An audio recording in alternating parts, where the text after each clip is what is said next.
mucho gusto. Mi nombre es Mauricio Taques, soy parte de la plataforma de Divergencia Colectiva y pues bueno, el día de hoy en la entrevista que les estamos lanzando el día de hoy tenemos a Alejandro Flores para hablar un poco sobre imaginarios sociales, sexo y raza a partir del texto que fue promovido por Avanzo y coordinado por Alejandro con la participación de otros investigadores sobre sexo y raza.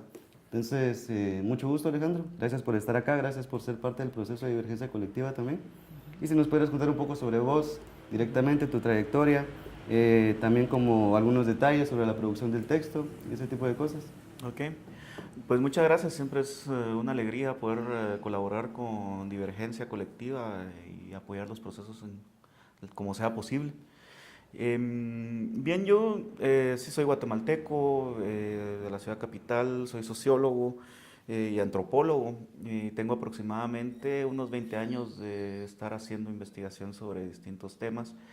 De ese tiempo he dedicado digamos, una considerable parte a hacer investigaciones sobre historización del racismo, sobre cuestiones relacionadas con la colonialidad, con la formación del Estado y su relación con la producción, digamos, de razas y clases sociales en Guatemala como elementos fundamentales para llevar a cabo los procesos de dominación, así como también la generación de hegemonía en Guatemala. Este libro es el resultado de un proceso de varios años de investigación que fue promovido por la Asociación para el Avance de Ciencias Sociales en Guatemala, en donde participaron varios investigadores como Andrea Toc, Ángel Orellana, Alejandra Roche, Fernando Jerez, Marco Chivalam.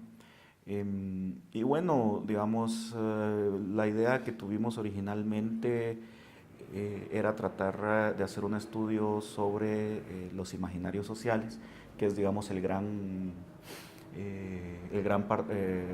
paraguas, el gran techo sobre el cual se está desarrollando este proyecto de investigación, y ver, digamos, mecanismos para entender cómo se había logrado consolidar esta cuestión del racismo en el país, ¿verdad? Y si había sido una cuestión que se había logrado hacer por sí misma o cómo se había establecido a partir de la interacción y desarrollo de otros mecanismos de poder pues, que son bastante evidentes y bastante contundentes en los procesos de reproducción social que podemos ver aquí en Guatemala.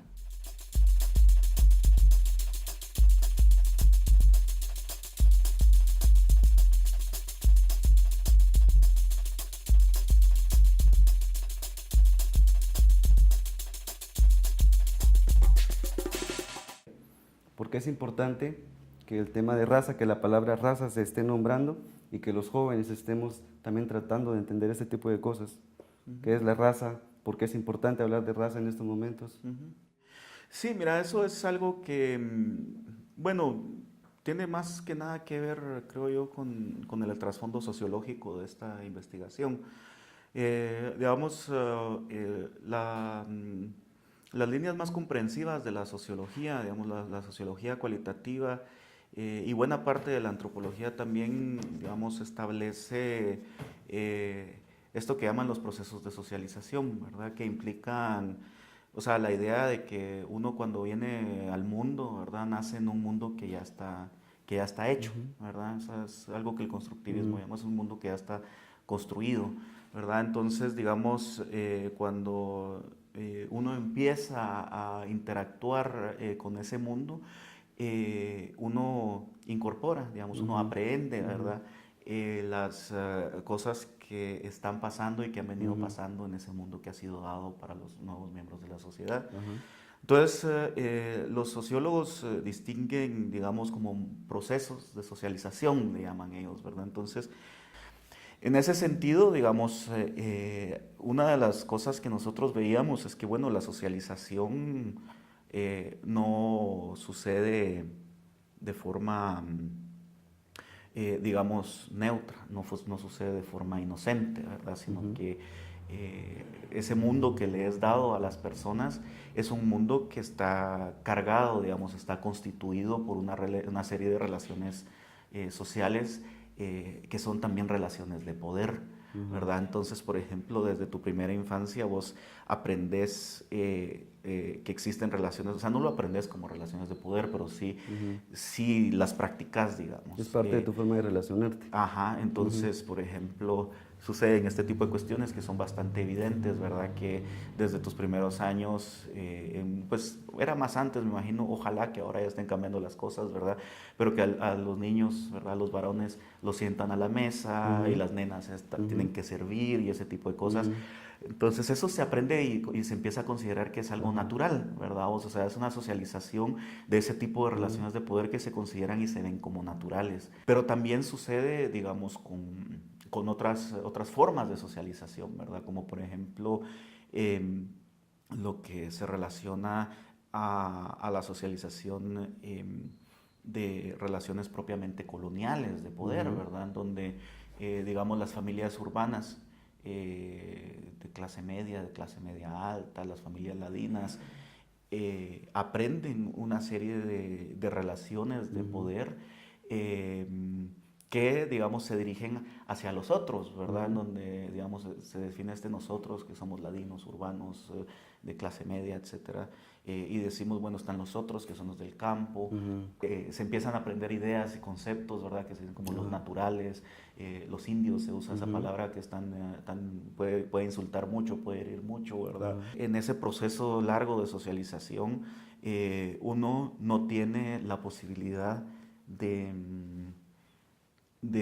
plantear preguntas y decir por qué estas cosas son así. O sea, ¿realmente esto es natural o es algo que ha sido creado, ¿verdad?, por un tipo específico de sociedad? O sea, este es un mundo, una sociedad que ha sido creada precisamente para poder permitir que existan quienes vayan a ser subordinados por sus condiciones, digamos, de clase, por sus condiciones étnicas y de raza, por sus condiciones de género y sexuales, etcétera, etcétera, ¿verdad? Para que en un momento determinado puedan plantearse preguntas como estas relaciones de poder no solo no son naturales, sino que son injustas, ¿verdad?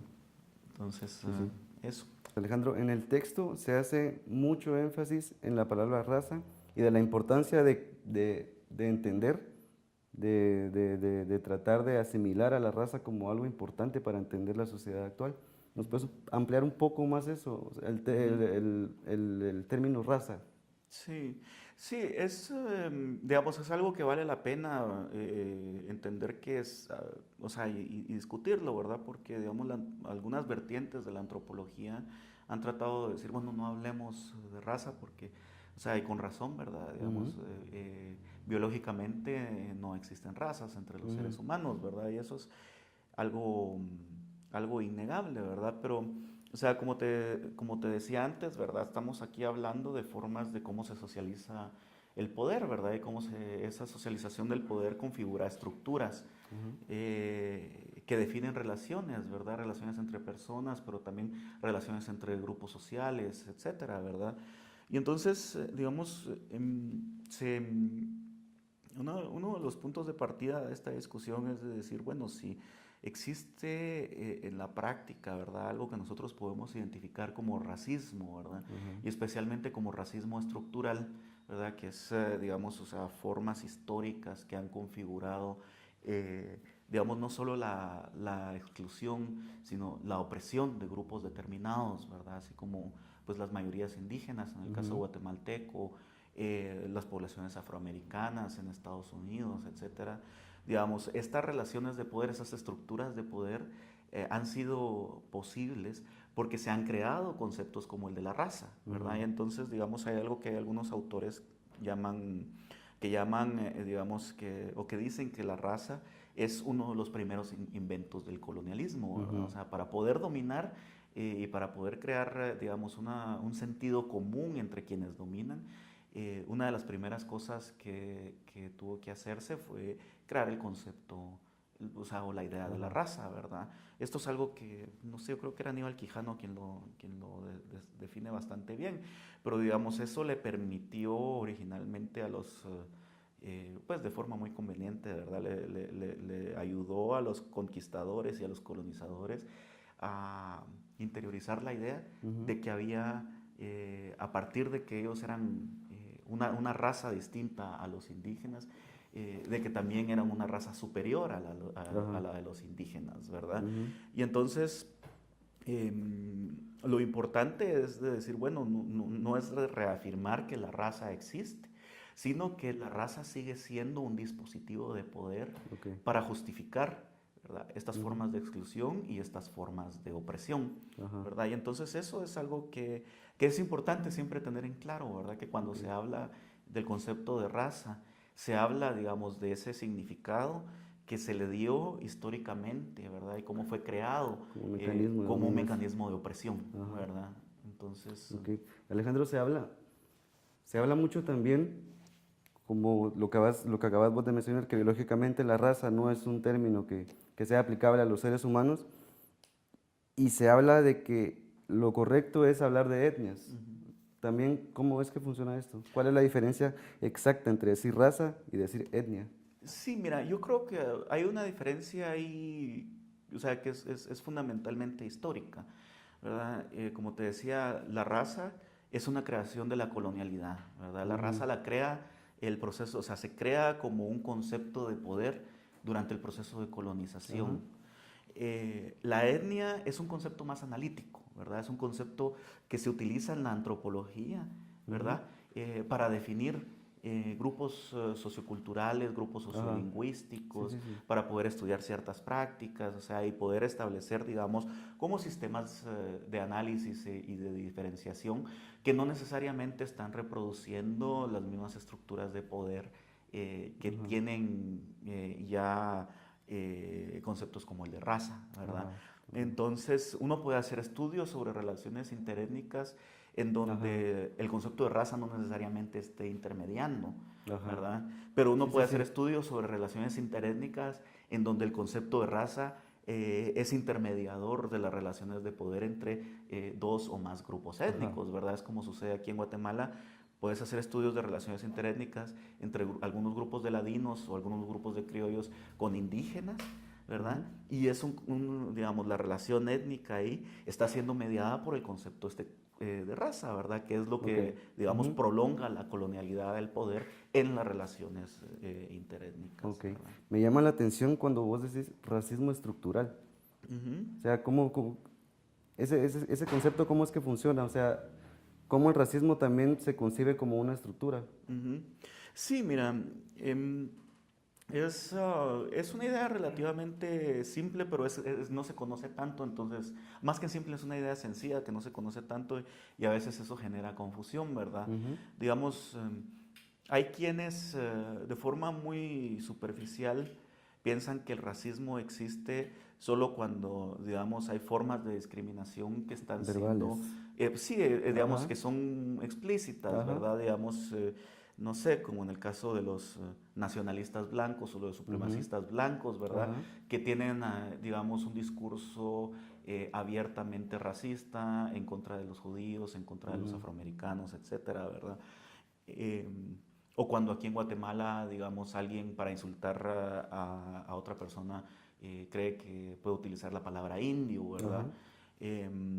La cuestión aquí, digamos, es por lo menos en dos líneas, ¿verdad? Cuando se utilizan ese tipo de expresiones, digamos, hay un componente bastante fuerte, ¿verdad? Porque cuando se le dice a alguien como insulto la palabra indio, digamos, está toda esta carga de estereotipos que son relacionados, digamos, y este trasfondo de inferioridad. Ajá, pero que es parte del proceso estructural, ¿verdad? Entonces se piensa que cuando se le dice a alguien indio que es necio, ¿verdad? Que es haragán, que es tonto, feo, sucio, etcétera, ¿verdad? Todas estas cuestiones. Pero digamos, eso es una parte. La otra parte es que estos estereotipos dependen o se fueron creando, digamos, de la mano de formas de opresión bastante específicas, ¿verdad? Entonces, digamos, crear esta idea del indio como un pueblo que tiene esas características, ¿verdad? Es algo que durante siglos y siglos ha permitido la prolongación, no solo de la exclusión y la discriminación, Ajá. sino también de la explotación de las Ajá. poblaciones indígenas, ¿verdad? Sí, sí, sí. Entonces, eso es el racismo estructural. Y si pensamos que vivimos en una sociedad capitalista que funciona particularmente o específicamente a partir de la explotación, Ujú. nosotros lo que vemos es de que los chances de que nosotros vayamos a ser, digamos, como ladinos de clase media, que vayamos a llegar a la condición de sujetos explotados es mucho menor, ¿verdad? Porque nosotros tenemos todos estos privilegios. Mientras que las poblaciones indígenas más depauperadas, Ujú. lo más probable es que por estas relaciones de racismo estructural vayan a ser condenadas a ocupar las posiciones de explotación, ¿verdad? Ajá. Entonces, por eso es que vos ves que hay una gran cantidad de poblaciones indígenas que constituye la gran masa de fuerza de trabajo Ajá. en Guatemala, ¿verdad? O sea, lo ves en las fincas, Ujú. ¿verdad? Lo ves en gran parte de la industria, lo ves Ujú. en el servicio doméstico, etcétera. O sea, eso te permite a vos decir, bueno, la estructura, digamos, el Ujú. capitalismo en Guatemala es en buena medida posible por una estructura racista, Ujú. ¿verdad? Seguro.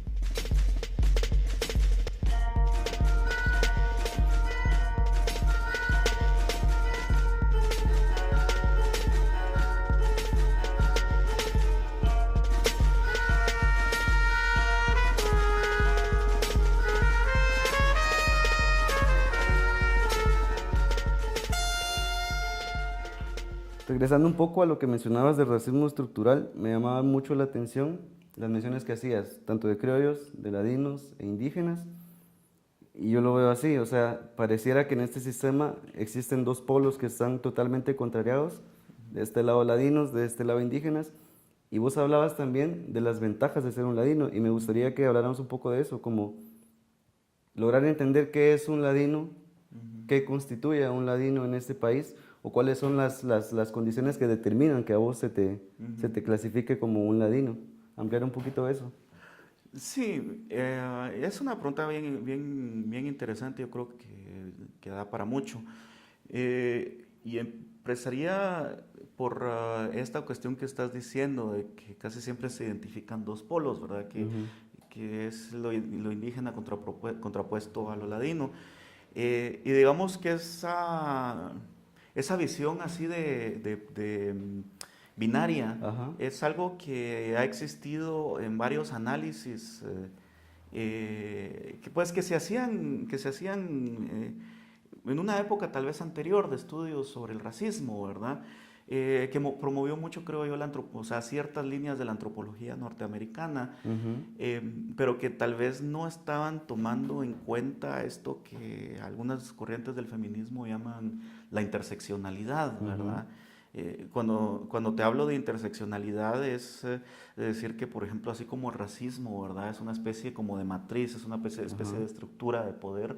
Existen otros elementos, ¿verdad? Como el género y el sexo, ¿verdad? Ujú. Existen elementos relacionados con la clase, Ujú. con el origen geográfico, ¿verdad? Ujú. Que se intersectan en las personas, ¿verdad? Sí, que forma una Entonces, especie de entramado también. sí, y entonces, por ejemplo, han habido personas que han hecho investigaciones muy buenas, como lo de Ramón González, Ujú. que que hace una diferencia, ¿verdad? Y te dice, bueno, pero hay que entender también, por ejemplo, que existe un sujeto que es ladino popular, ¿verdad? Ajá. Que es el que Sí, sí, sí. usualmente le llaman, no me recuerdo cómo es que dice, chumo, El ¿verdad? shumo. O que Ujú. le dicen cholero, ¿verdad? Ajá. Entonces, digamos, ahí ves muy bien cómo hay una intersección entre Entre... esta categoría racial de Y de ladino clase y también. esta categoría de clase, ¿verdad? Y Ajá. entonces eso en la estructura social te establece también una diferencia jerárquica, Ajá. ¿verdad? Porque no necesariamente es lo mismo ser un ladino de clase media o clase media alta a ser esto que Ramón González estudia, ¿verdad? Ujú. O sea, este sujeto más popular, por ejemplo, o sea, digamos, alguien de mi misma condición de clase y raza, sin embargo, en términos de diferencias sexuales o de género, Ajá. eh, o sea, hay también una relación jerárquica y bueno, te puedes ir hasta otros lugares, ¿verdad? Como es el caso de las mujeres transgénero mayas, ¿verdad? Vos, en donde, digamos, los niveles de opresión o las Hay un opresiones sesgo que les demasiado vienen profundo ahí, llegan, atravesado por muchas cosas. son muchas cosas, ¿verdad? Ajá. Porque tenés ahí el patriarcado, tenés Ajá. toda la cuestión de la matriz heterosexual, Y la toda la cuestión raza. de la raza, toda la Ujú. cuestión de la clase, ¿verdad? Entonces, digamos, no solo es una cuestión de que haya discriminación, Ajá. sino que en este caso específico de estas mujeres transgénero mayas, Ujú. el punto es de que la vulnerabilidad que ellas Ujú. tienen es mucho mayor que la que yo tengo, ¿verdad? Seguro. Entonces, puede ser muy, digamos, muy probable de que ellas estén expuestas a formas de violencia a Ujú. las cuales yo nunca voy a estar expuesto, ¿verdad? Ajá. Porque intersectan todas Ujú. estas formas de Sí, sí, opresión, sí. ¿verdad? Entonces, no sé, vos lo ves, por ejemplo, con la violencia que se da con las mujeres transgénero, bueno, con las mujeres en general, pero más fuertemente contra las mujeres transgénero, que les pasa algo y nadie dice nada, ¿verdad? Ajá. Vos? A nadie le importa porque todo el mundo, digamos, desde esa posición de relativa de poder en la que están, las mira así como que, bueno, ¿qué me importa, verdad? Ajá. Mientras que, no sé, si me pasa algo a mí o algo, digamos, a una persona que está en mi misma posición de poder Ujú. en esta sociedad, se puede volver una gran cosa, Ujú. ¿verdad?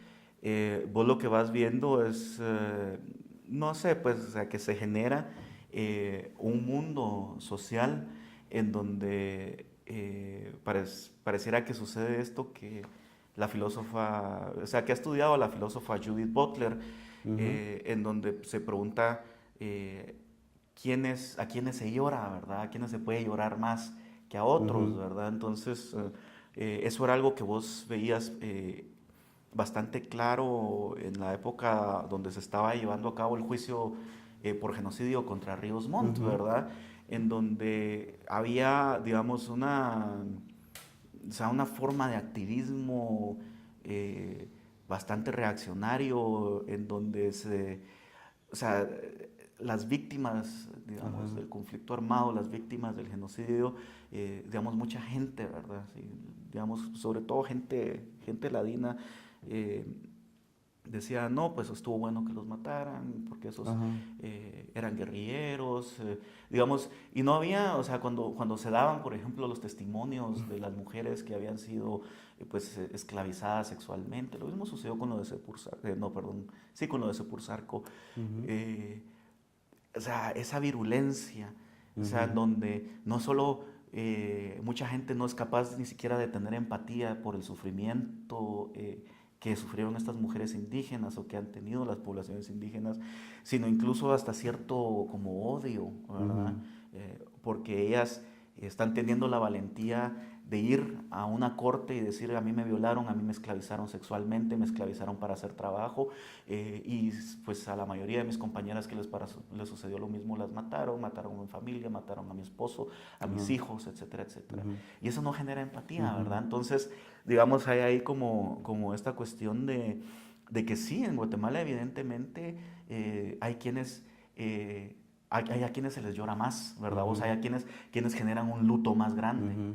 ¿verdad? Sí, Mientras sí, sí. que hay quienes el luto que ellos pueden tener, el sufrimiento que ellos o ellas pueden tener dentro de ciertos sectores genera reacciones muy, no sé, muy reaccionarias, reacciones muy fuertes, como te digo, casi de odio y de Ujú. desprecio por el sufrimiento, ¿verdad? Ujú. Entonces, digamos, ese sufrimiento de las poblaciones indígenas lo deja bastante claro, ¿verdad? Ajá. Como que hay algunos cuerpos, ¿verdad? Ujú. Que importan más, ¿verdad? Hay algunas vidas que importan más Ujú. en este país, ¿verdad? Ujú. Entonces nosotros lo que tratábamos de plantear en el libro es de que, o sea, cuando se habla de racismo estructural, también tenemos que entender que hay una especie como de economía, entre comillas, ¿verdad? Ujú. Economía de los cuerpos, ¿verdad? Ujú. En donde se le va asignando como cierto tipo de valores a Ujú. distintos tipos de cuerpos. Ajá. Entonces, por ejemplo, se piensa, o sea, se reproduce la idea en estos procesos de socialización, ¿verdad? Que los cuerpos blancos tienen un Ujú. valor superior, Ujú. ¿verdad? Porque te van Ujú. a permitir tener mejores cosas, o sea, en términos Sí, muy seguro. simples. Mientras que los cuerpos más morenos van perdiendo cierto tipo Ajá. de valor, ¿verdad? Y ahí es donde entra la cuestión de la vinculación, Ajá. de la creación de, digamos, de la formación del sexo o de la sexualidad Ajá. y la raza, ¿verdad? Porque entonces, digamos, tenés esta idea de, bueno, esta práctica en donde las estrategias de parentesco están atravesadas siempre por la posibilidad de ir mejorando la raza o de ir blanqueándonos, ¿verdad?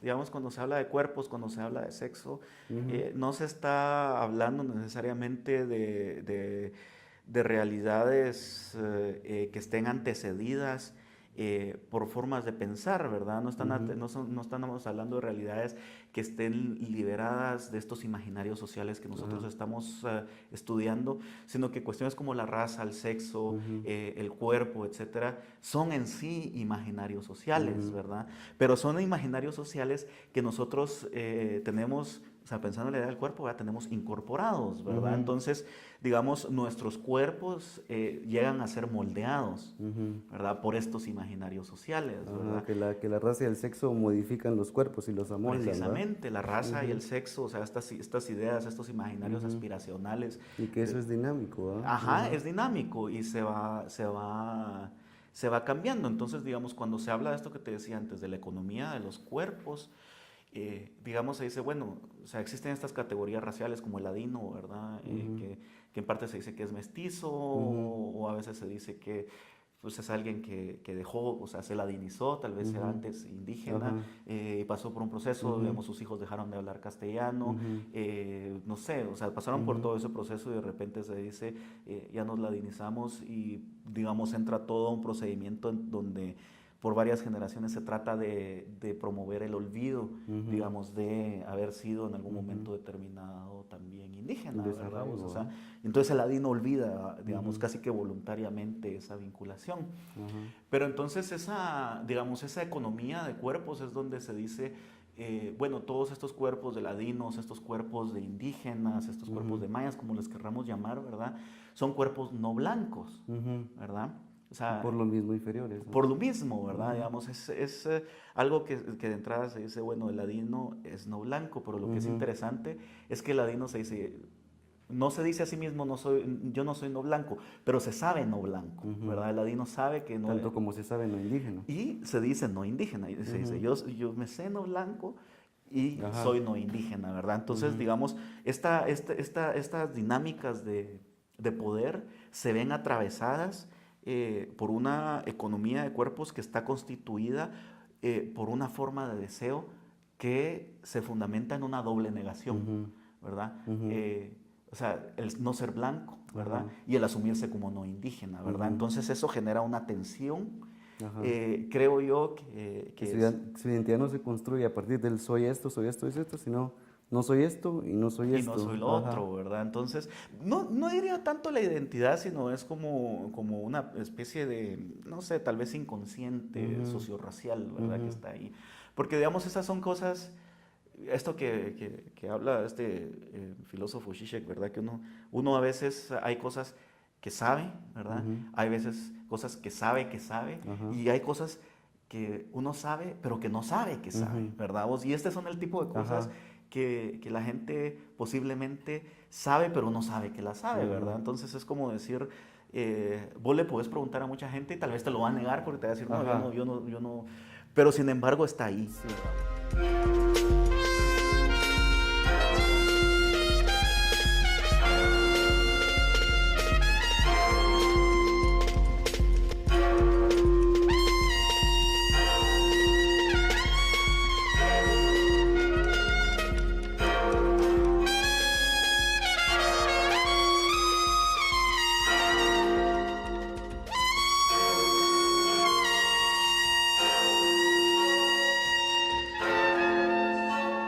Vos desarrollás en tu parte de la investigación el concepto de racismo sádico-masoquista.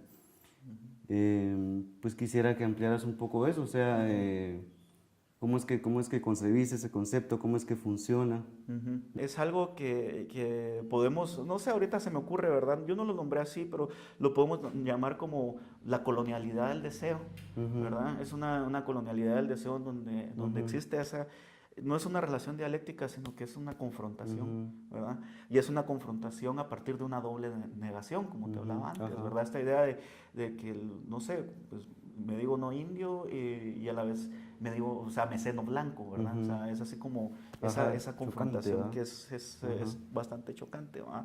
Y que se da, se aprende, ¿verdad? ajá, Entonces, eso es a lo que yo trato de llamar como racismo sádico-masoquista, ujú, ¿verdad? Que es, digamos, un racismo que trata de afirmar la posición y los privilegios de los sujetos a partir de un profundo desprecio ujú, hacia los cuerpos ujú, de las personas indígenas, ujú, digamos, los cuerpos de aquellas personas que no han renunciado a su ujú, identidad, ¿verdad? ujú, Sociocultural, y que ese desprecio muchas veces se traduce también en formas concretas de violencia.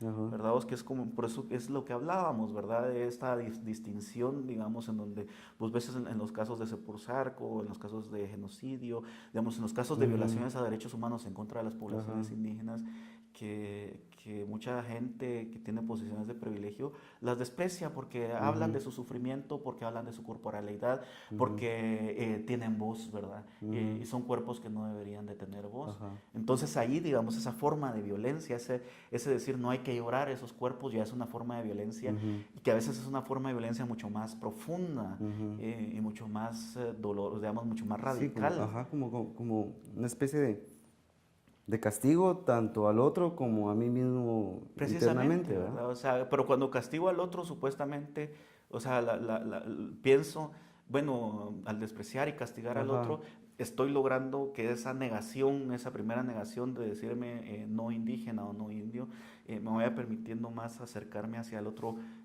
punto de la negación, ¿verdad? Y decirme, ajá, no, soy no blanco, pero tal vez sí, sí niego esa ujú, parte indígena de forma tan radical y tan ujú, violenta, me puedo acercar más a lo blanco, aunque la ujú. blancura termina siendo siempre, No maldecir el espejo, ¿vos? sí, Ujú, sí, o sea, termina siendo algo inexistente, como todo ujú, esto de lo que ujú, estamos hablando, ¿verdad? No existe, digamos, como algo material, sí existe como imaginario social, ¿verdad? seguro.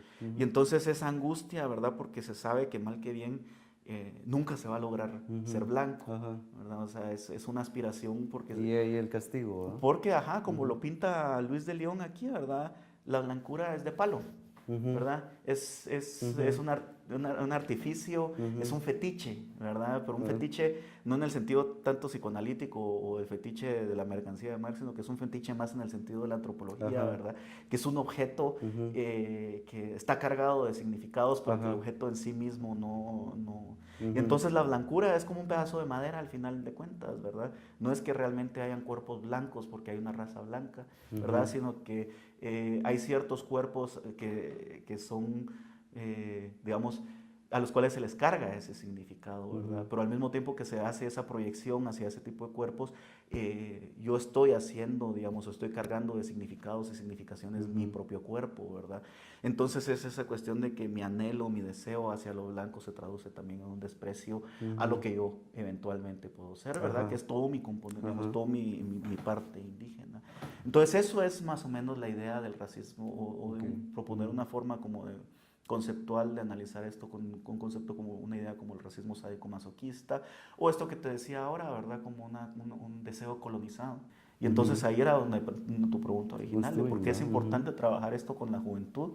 Pues precisamente porque los jóvenes están en un momento, creo yo, muy importante sí, para cuestionar cómo se les ha sido ujú, creado ese deseo y cómo ese deseo que les ha sido creado está antecedido por un proceso de colonización, claro, ujú. ¿verdad?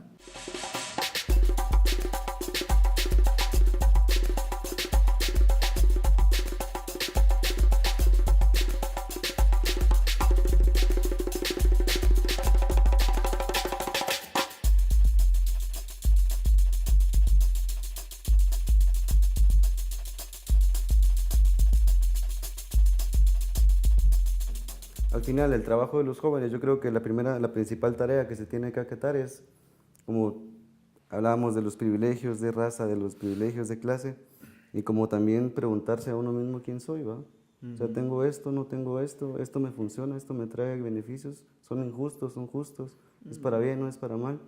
Y de ahí construir un punto de enunciación desde el cual se puedan construir nuevas cosas y de construir todo lo que está, todo lo que ya está montado, esta superestructura tan jodida. Y Eh, de crear una oposición profunda, ¿verdad? O sea, ujú, una oposición verdadera, ujú, ¿verdad? Porque, digamos, aquí estamos hablando de política también, o sea, o ujú, fundamentalmente estamos hablando de política. ujú, Y en la medida en que haya tanta gente, digamos, siendo, no sé, ignorante de todo lo que estamos hablando, de todo este ujú, tipo de problemas, o sea, se produce esto que llaman algunas personas hegemonía, ¿verdad? Entonces es ujú. una forma, digamos, de pensamiento en donde mucha gente está actuando incluso en contra de sus propios intereses, Ajá. ¿verdad? Y entonces lo importante tal vez es generar mecanismos para fisurar, ¿verdad? Para ir Ujú. rompiendo Para ir, esas sí, sí, formas sí, de agrietándola. hegemonía, Ujú, agrietándola, ujú, ¿verdad? Y entonces a través de ese trabajo, o sea, poder articular una ujú, política de oposición, ujú. ¿verdad? Que te diga, bueno, ya no queremos un Estado De así de función. racista, así de patriarcal, así Ujú. no sé, de colonializado, ¿verdad? Ajá, sí, sí. Ujú. Entonces, Pues sí, bueno, muchas gracias Alejandro. ah, Creo que bueno, los pues Mauricio. aportes que acabas de darnos son muy importantes, tanto para lo que se está trabajando con divergencia colectiva como para los jóvenes al final que queremos que llegue esto, ¿ah? Es como la plataforma lo que está buscando también es no tanto insertar este tipo de materiales en las mismas cuestiones académicas que ya están instituidas, sino también llevar esto a las calles, a los barrios, a las pequeñas escuelas y que Ujú, lleguemos a gente a la que se le han negado ujú, este tipo de cuestiones, ¿va? ujú, Como decía Galeano, yo escribo para los que no saben leer, ¿va? ujú, Entonces te agradecemos mucho ujú. por tu tiempo, por tus conocimientos, por tu trayectoria y esperemos que se pueda concretar un nuevo trabajo, ¿va? Ok, yo Te les agradecemos agradezco mucho. mucho a ustedes. No,